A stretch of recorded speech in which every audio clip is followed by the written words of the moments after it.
Oi pessoal, eu sou a Jana Rabelo e a gente está aqui numa playlist especialíssima. Um dos temas mais quentes para o Enem 2018 é a crise no sistema carcerário brasileiro, principalmente por causa de acontecimentos de janeiro do ano passado. Lembra? O Enem tem uma tradição de fazer a recapitulação de temas polêmicos de até um ano antes. Então vamos dar uma olhada agora em como que eu estruturaria esse texto.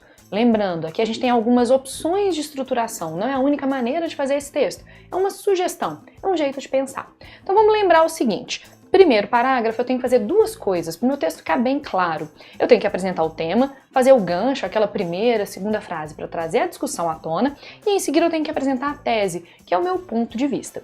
Para falar sobre o sistema carcerário brasileiro e a sua crise, eu começaria fazendo o que eu chamo de introdução por frases nominais. Ó, ficou bonitinho? Não, tá torto? Frases nominais.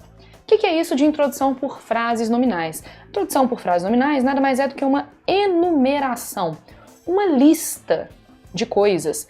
Como assim uma lista de coisas? Você pode fazer uma enumeração de acontecimentos recentes que trouxeram essa discussão à tona. Por exemplo, a gente teve uma rebelião no presídio de Pedrinhas, no Maranhão. A gente pode falar também de todos os acontecimentos no Rio Grande do Norte, vários assassinatos dentro das prisões brasileiras.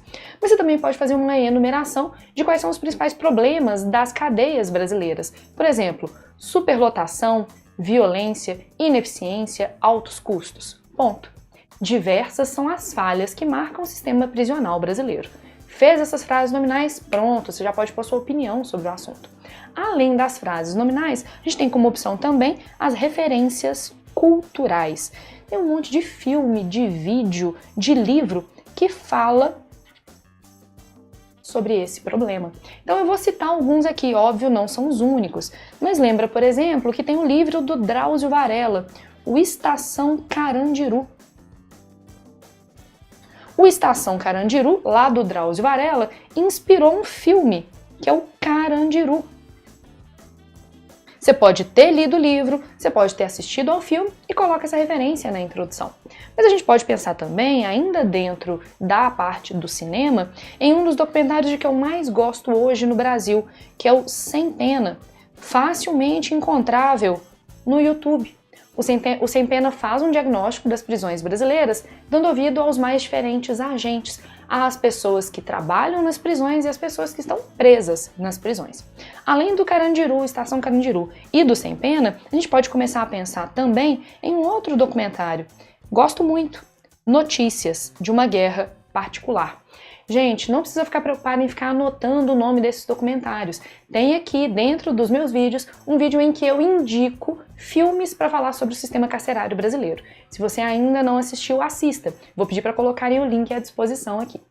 Além do Notícias de uma Guerra Particular, que fala da crise no sistema de segurança brasileiro, a gente pode pensar também no livro Vigiar e Punir. O livro Vigiar e Punir, do Michel Foucault, fala justamente da história das punições, das prisões e das formas de repressão ao longo da humanidade. Então vou pôr aqui o nome, Vigiar e Punir, que é do Foucault, um autor muito interessante para você colocar no Enem. Além dessas referências, a gente pode colocar um negócio que você vai achar fácil no Netflix. Tem um documentário chamado 13ª Emenda, que fala do sistema prisional norte-americano, mas você pode fazer analogias com o sistema brasileiro. Além das frases nominais e das referências culturais, eu poderia trabalhar com a exemplificação. Você poderia falar de episódios recentes de violência nas prisões brasileiras, notadamente os episódios de janeiro de 2017, lá nas prisões do Rio Grande do Norte, da Bahia, do Maranhão, tá? A gente colocou aí na coletânea algumas referências, fica de olho na proposta. Além desses aspectos, a gente pode fazer a apresentação de alguns dados. Por exemplo, a gente tem dados do Ministério da Justiça, especificamente de um órgão ligado ao Ministério da Justiça, que é o Infopem. O Infopem reúne as informações sobre o sistema penitenciário brasileiro. O Infopem mostra, por exemplo, que a gente tem um déficit de mais de 170 mil vagas no sistema carcerário brasileiro. tem 170 mil pessoas a mais do que deveria ter dentro das nossas prisões. Para encerrar, a gente poderia falar também que a Constituição está sendo ameaçada a partir do momento que a gente tem prisões tão sucateadas. Por quê? Dentro da Constituição, no nosso querido amigo artigo 5º, a gente fala de alguns direitos que todos os cidadãos brasileiros deveriam ter, presos ou não. Por exemplo, o direito à vida, à segurança e à dignidade. E quando você está numa cadeia superlotada e violenta, nem a vida, nem a segurança, nem a dignidade estão de fato assegurados. Só que de nada adianta falar dessas informações todas para criar o gancho para o tema e esquecer que você precisa construir uma tese. Então, o primeiro formato de tese que eu sugeriria seria a tese por problematização. O que é isso de tese por problematização? Me mostra quais são as consequências negativas do sistema carcerário brasileiro. Olha, isso gera um problema de violência, uma crise na segurança pública como um todo, porque quando esse indivíduo sai da prisão, ele não vai estar ressocializado. Além disso, a gente pode pensar na ineficiência. Uma cadeia cheia e violenta não consegue reabilitar o indivíduo para a vida em sociedade. Além da tese por problematização, a gente pode pensar também na tese por responsabilização. O que é a tese por responsabilização? Nada mais é do que apresentar os responsáveis ou as causas pelo problema. Por que o sistema carcerário brasileiro está em crise? Isso tem a ver com negligência do Estado?